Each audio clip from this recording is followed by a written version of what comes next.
पत्थर जो था, जो आम कब्रों के मुंह पे रखा जाता था उस वक्त, ये पत्थर उससे कहीं भारी था और उसकी शक्ल जो थी वो मखरूती, बिल्कुल गोल नहीं था, मखरूती शक्ल थी। और उसको जब तराशा गया तो उसके नीचे एक स्टैंड बनाया गया और स्टैंड को फिक्स करने के लिए कब्र के साथ एक जो थी वो एक नाली टाइप सख्त पत्थर की वो बनाई गई। और जब वो पत्थर कब्र के मुंह पर रखा गया और वो जो स्टैंड था वो उस नाली में बहुत जबरदस्ती से फिक्स किया गया कि बहुत सारे लोग भी अगर इस पत्थर को मुंह से हटाना चाहें तो नहीं हटा सकते। दूसरा काम ये किया कि रोमी हुकूमत की मोहरें जो थी, जब कब्र को बंद किया गया, सील पैक किया गया उस पत्थर से, तो फिर रोमी हुकूमत की मोहरें जो थी उस कब्र पर लगाई गई और बड़ी जुर्रतमंदाना अंदाज से उस कब्र की निगरानी की गई। और जब अब यीशु मसीह के जब जी उठने का वक्त आया तो दो औरतें जो हैं वो जा रही हैं सुबह सुबह। शागिर्द तो खौफ और हरास के मारे छुपे थे, लेकिन ये दो औरतें जो हैं बड़ी जुर्त का मुजाहरा करती हुई कब्र पर गई और इस अंदाज से गई कि यहूदी दस्तूर था कि तीसरे दिन जब किसी को दफन किया जाता था तो तीसरे दिन कब्र पे जाकर उस बदन को वो खुशबूदार और चीजें मल कर आया करती थी। और ये इसी यहूदी दस्तूर के मुताबिक ये दो औरतें जो हैं वो खुशबूदार चीजें लेकर गई हैं कब्र पर।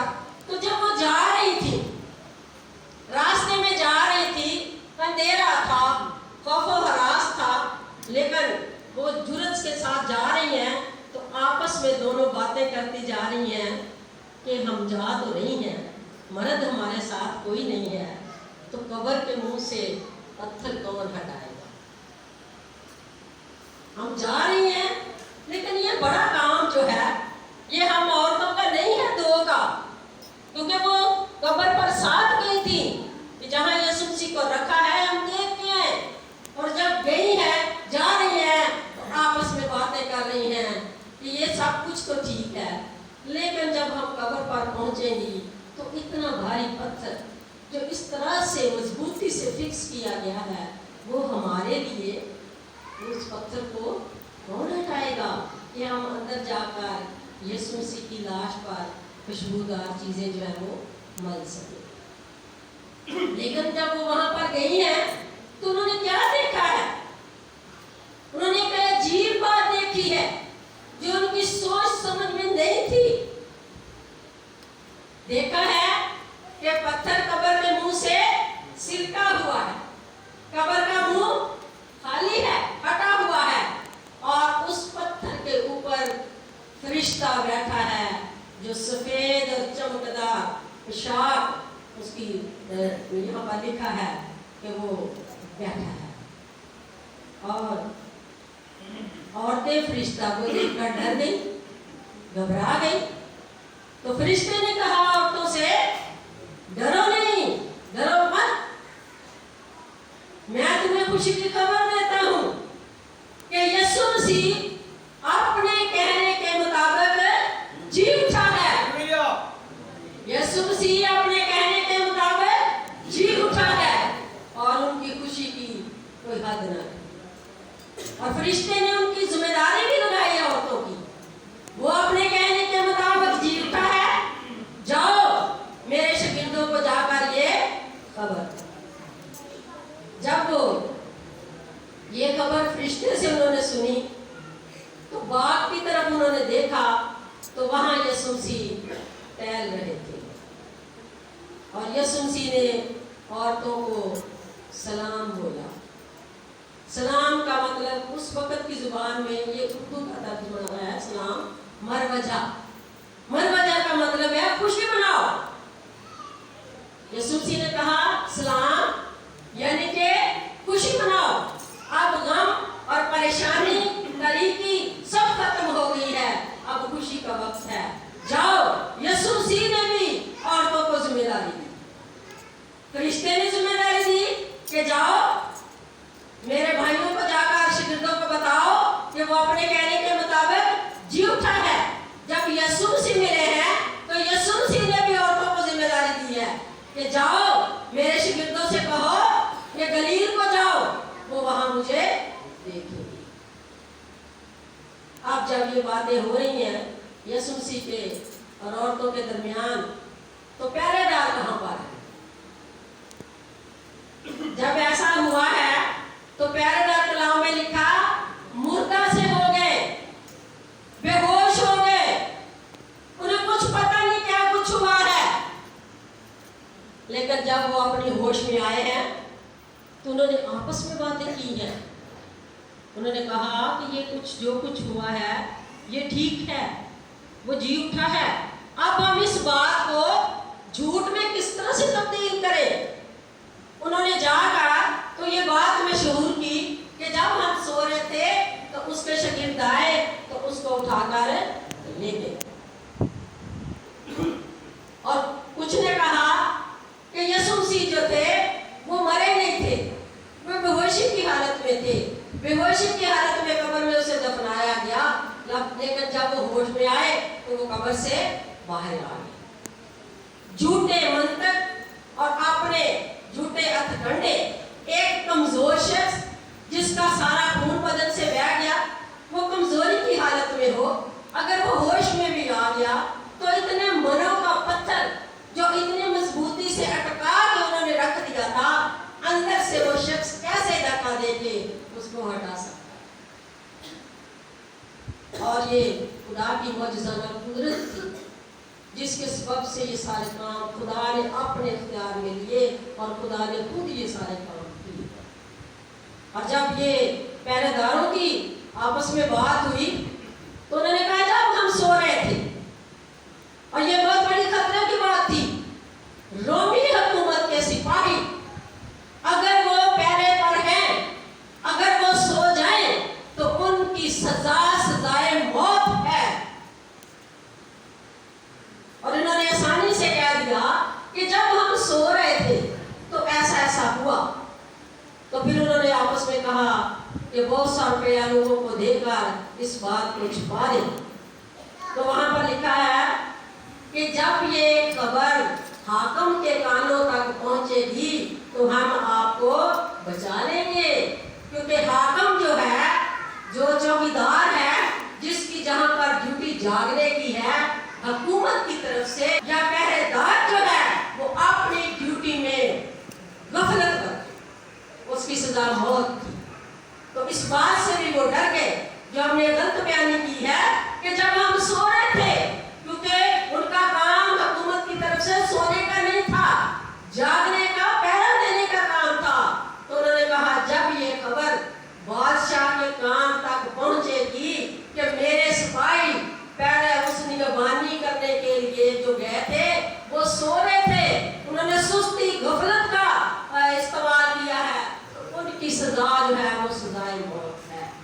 तो उन्होंने कहा हम हाकिम को और बातों में उलझाकर तो हम आपको बचा लेंगे, लेकिन आप इस बात को मशहूर करो कि वो जी नहीं उठा बल्कि उसके शागिर्द ले गए हैं और ये सब कुछ झूठ है, ये जो कुछ हो रहा है। लेकिन ये सब उनके हथकंडे जो उनके इंसानी सोच के थे वो सब फेल हो गए। और कलाम खुदा में लिखा है कि खुदा ने बड़ी कुदरत के साथ मौत के बंद खोलकर यीशु मसीह को कब्र से जिंदा किया ताकि वो उसका बेटा ठहरे। इसलिए भी कि वो दाऊद की नस्ल से था, और कलाम खुदा में लिखा है कि उसके बदन को खुदा सड़ने की नौबत नहीं आने देगा, और खुदा ने उसके बदन को बदबू आने की नौबत नहीं दी, और इसलिए जिंदा किया कि बेटे का वो आज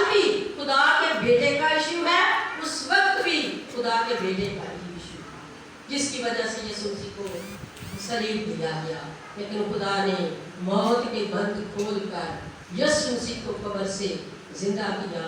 और यीशु मसीह जब जिंदा हुए तो ये खुदा का बंदा पौलुस रसूल कहता है कि खुशी का शादियाना बजाया, क्या है मौत तेरा डंक कहाँ रहा, ऐ मौत तेरी फतह कहाँ रही, मौत फतह का लुकमा हो गई। और खुदा का शुक्र है कि हमारे लिए, मसीहों के लिए कब्र खाली है। और मसीही कौम को तीसरे दिन कोई रस्म नहीं है मसीही कौम के लिए, वो यहूदी कौम की रस्म थी जो तीसरे दिन जाया करते थे, क्योंकि उनके और कोई नबी जो था इस तरह से फतहमंदी के साथ ना जिंदा हो सका, और ना तारीख में हमें इसके पहले और ना इसके बाद ये बात मिलती है कि कोई शख्स इस दुनिया से इतनी अजियत की मौत मरे और उसके बाद फिर वो तीसरे दिन कब्र में से जिंदा हो जाए। मसीही कौम के लिए कब्र खाली है। आज हमारी भी कुछ फहमियां हैं। कुछ लोग 40 दिन तक खाना देते हैं, कुछ लोग तीसरे दिन कब्र पर जाकर लस्सियां डालते हैं, खाने छोड़ के आते हैं। कहाँ बाइबल मुकद्दस का दस्तूर है, कहाँ बाइबल मुकद्दस हमें ऐसी रस्मात करने के लिए इजाजत देती है। हमारे लिए कुछ नहीं है, इसलिए कि हमारे लिए कब्र जो है वो खाली है। हमें कब्रों पर जाने की जरूरत नहीं है कि हम कब्रों पे जाके तो दुआ करें। किस लिए दुआ करते हैं हम? कब्र तो खाली है। जो जिस्म इस दुनिया से चला जाता है वो रूह तो खुदा के पास चली जाती है, और बदन जो है उनको कीड़े बेशुमार ऐसे जहरीले कीड़े जो मुंह खोले होते हैं वो जिस्म की गोश्त को खा जाते हैं और जिस्म का वजूद खत्म हो जाता है, सिर्फ हड्डियां रह जाती हैं। कुछ खानदानों में ये भी रिवाज है कि जब कोई दफना के आते हैं तो आकर औरतें पानी का गिलास लेकर सामने खड़ी होती हैं और वो फेंकती हैं। अभी इतना डर है कि जो रूह इस घर से गई है वो वापस आकर हमारे खानदान को तंग ना करे। ये हमारी खुशफहमियां। रूह किसी इख्तियार में नहीं होती, वो किसी बंद में बंदी नहीं होती, वो आजाद है। हमें ऐसा करने की जरूरत नहीं। अब वक्त बहुत गुजर चुका है, रात गुजर गई है, दिन निकल आया है, सुबह का सूरज तुलू हो चुका है। हमारा खुदावंद यीशु तारीकी में से नूर बनकर चमका है, वो जिंदा है। और हमारे लिए जिंदगी का जिंदा रहने के लिए पैगाम है कि हम मुर्दों की परस्तिश ना करें, हम मुर्दों को उस तरह से ना जाने जिस तरह से वो हमारे साथ थे। हमारा मौत का जब वक्त है वो सिलसिला खत्म हो गया, उसके आगे कुछ नहीं। उसके बाद उस शख्स का मामला है जो इस जमीन से चला गया है। हमारी दुआएं कब्रिस्तान पे जाकर करना, खाने वहां कब्र पे डालना, जाके लस्सियां डालना, ये कोई बाइबल मुकद्दस का कोई दस्तूर नहीं है। इसकी वजह ये है हमारे मसीहा ने हमारे लिए कब्र को खाली कर दिया। हमें अपने मुनज्जी आमीन को जो जिंदा है वो आसमान